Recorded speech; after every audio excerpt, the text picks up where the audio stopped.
Hello అండి అందరికీ. ఈరోజైతే ములక్కాయ టమాటా కర్రీ చేశానండి. ములక్కాయలు అయితే చాలా లేతగా ఉన్నాయి, మా చెట్టివే. చాలా అంటే చాలా లేతగా ఉన్నాయి, ఒక్కసారికి ఇలా కుక్ అయిపోయేలా ఉన్నాయండి. దీనికోసం అయితే ఫస్ట్ నేను ఆనియన్స్, పచ్చిమిర్చి, కరివేపాకు వేసుకొని ఆనియన్స్ని ఒక 60-70% వరకు ఉడకనిచ్చాను. తర్వాత కొంచెం అల్లం వెల్లుల్లి పేస్టు, ఉప్పు, పసుపు, కారం వేసి మంచిగా ఫ్రై చేశానండి. ఆనియన్స్ ఇలా మంచిగా ఫ్రై అయ్యాక ఇందులోకి టొమాటోస్ వేసాను.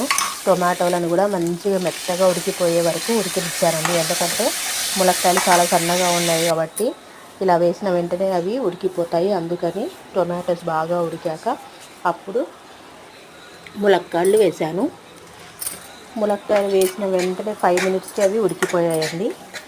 మన కర్రీ రెడీ అయిపోయింది. ములక్కాయ టమాటో కర్రీ ఈజీ రెసిపీ అండి. నచ్చితే లైక్ చేయండి, షేర్ చేయండి, సబ్స్క్రైబ్ చేయండి. మీరైతే ములక్కాయ టమాటా కర్రీ ఏ రకంగా చేస్తారో కామెంట్ చేయండి.